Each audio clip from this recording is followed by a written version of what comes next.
Bonjour tout le monde, c'est Calypso Overkill et je suis une drag queen basée sur Paris. Et si ça vous intéresse des contenus de drag et des revues de Drag Race, je vous suggère fortement de vous abonner sur ma chaîne YouTube. Aujourd'hui c'est le 11e épisode de Drag Race saison 12 et on va critiquer les looks et parler un peu de l'émission. Donc spoiler alert, il y aura plein de spoilers déjà sur cet épisode, donc regardez l'épisode après revenez ici. Alors aujourd'hui il faisait gris.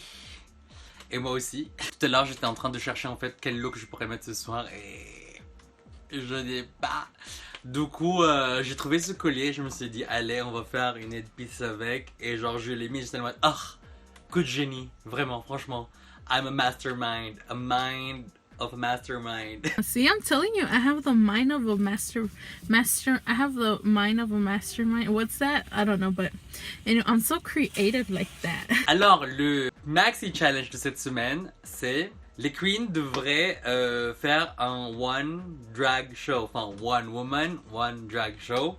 Je croyais que ça allait être drôle parce que le débat, l'épisode de débat par exemple, Choices 2020 était hilarant, mais j'étais quand même vite fait déçu par ce challenge. Par exemple, je trouve que Jackie, sa performance était certes plus heartwarming, mais les jokes étaient juste un complément à sa performance et c'est pas un truc entièrement drôle.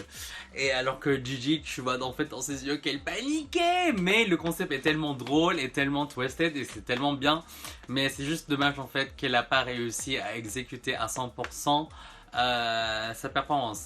Après c'est pareil pour Jada. Je suis complètement d'accord avec ce que les jurys ont dit par rapport à sa performance, que si c'était par exemple une conversation avec ta copine au tel, ok, c'est funny, mais par contre pour faire un comedy show, il faut que ce soit écrit et bien réfléchi.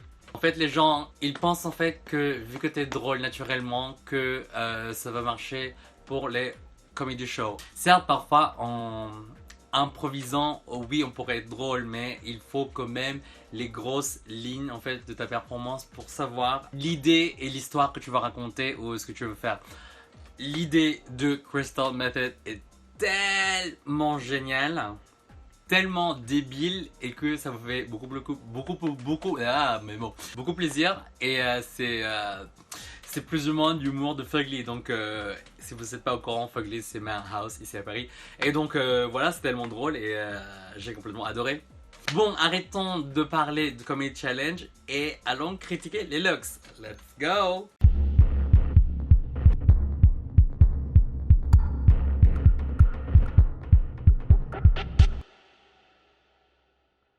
Alors, le thème de cette semaine, c'est The Color Purple. J'aurais dû faire un make-up purple. Ah! First Queen, Jackie Cox. Alors que je trouve que Jackie Cox, son look est tellement camp, c'est tellement drôle. En plus, la petite référence à la drogue, c'est cute.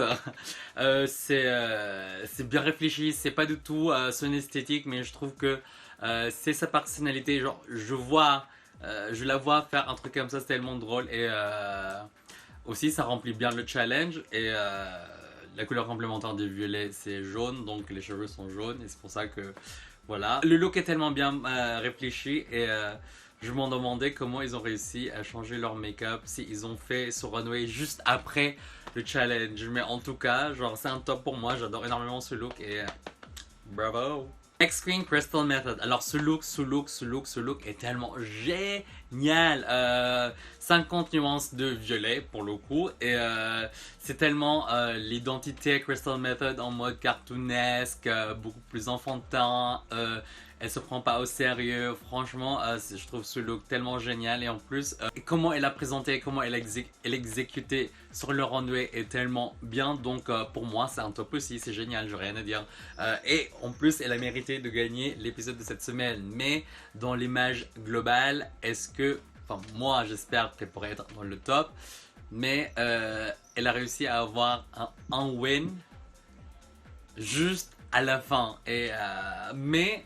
Le truc bien, c'est que au moins les jurys ont vu l'identité de Crystal Method. C'est déjà un accomplissement quand tu arrives à te présenter au jury et qu'ils te comprennent ton drag.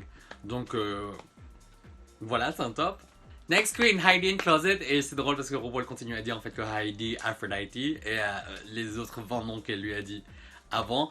Je trouve que ce look est élevé par rapport à d'autres looks de Heidi in Closet. C'est tellement élégant, les cheveux sont tellement parfaits, son make-up c'est super bien. Ça se voit en fait qu'elle s'est améliorée au cours de cette compétition et c'est grave triste qu'elle soit partie. Mais en tout cas, moi je dirais que c'est un top pour moi. C'est un bon look à son niveau, mais dans la globalité des choses, pas vraiment. Donc voilà. Next queen, Gigi Goode. Alors, j'ai beaucoup adoré ce look de Gigi Goode. C'est camp, c'est Daphne de Scooby-Doo, mais en mode cosplay quoi. Et je trouve que c'est tellement bien exécuté, c'est tellement bien fait. C'est à son style, mais quand même, c'est fashionable. Je pourrais voir une meuf marcher comme ça, pas à Paris en tout cas, mais je pourrais voir quelqu'un porter ça. Et c'est beau à voir. J'ai rien à dire, pour moi c'est un top. Next queen, Jaida Essence Hall. Alors, moi j'aime bien la robe. J'aime bien la couleur. C'est une robe très magnifique et très belle. Et elle le porte super bien. Je sais pas, je trouve pas cette idée originale, mais elle est belle quoi. Mais bon, je suis une Jaida stan et sa performance peut-être pour le comedy show a floppé, mais thank God qu'elle est magnifique parce que elle s'est sauvée elle-même grâce à ce look et je trouve que ce look c'est un top pour moi franchement. C'est Tata Jaida. En fait c'est drôle parce que quand elle est sortie de Runway je dis ah mon dieu je pourrais pas faire ma blague sur Tata Jaida etc. Par contre quand elle a commencé à lip sync elle a enlevé la wig longue. Après il y avait la petite wig, je fais ah là c'est Tata Jaida, ah je la vois, donc maintenant juste Tata Jaida et là j'ai réussi à faire cette blague. Franchement j'ai rien à dire, pour moi c'est un top quand même et elle est magnifique. Elle mérite d'aller en finale. Just saying, period. On touche à la fin de Top ou Flop, il y a de moins en moins de queens, donc évidemment la vidéo va être de moins en moins longue. J'espère que vous avez bien aimé l'épisode parce que je trouve que c'est un épisode décent et ça m'a choqué en fait comme RuPaul a dit que cette saison est forte et maintenant en réfléchissant, oui c'est vrai que cette saison est forte et j'ai l'impression en fait que genre cette saison a tellement duré, mais c'est parce qu'en fait toutes les queens dans cette saison ont une belle personnalité et c'est pour ça que c'était dur pour nous en tout cas en tant que spectateurs de voir une queen partir parce que on les a adorés à l'émission et donc on les apprécie beaucoup plus, donc c'est triste pour nous de les voir partir. Après quand Heidi est partie, c'est grave drôle en fait comment RuPaul lui parlait. On dirait que RuPaul adore vraiment Heidi et en même temps je comprends. Moi aussi j'ai adoré Heidi et je suis tellement content en fait qu'elle est arrivée à ce stade. Enfin, j'aurais aimé si elle avait réussi à aller jusqu'à la fin. J'ai hâte de la voir dans All Star je pense. Vous, qu'est-ce que vous en avez pensé en fait de Comedy Show? C'est vraiment dur et parfois je m'entraîne mais je réussis pas tout le temps. Si ça vous intéresse, ajoutez-moi sur mes réseaux sociaux, c'est-à-dire @calypsover qui est sur Instagram, Twitter et Facebook. Je poste des vidéos tous les jeudis et tous les dimanches. J'espère que ça vous a plu. C'est Top ou Flop et see you soon.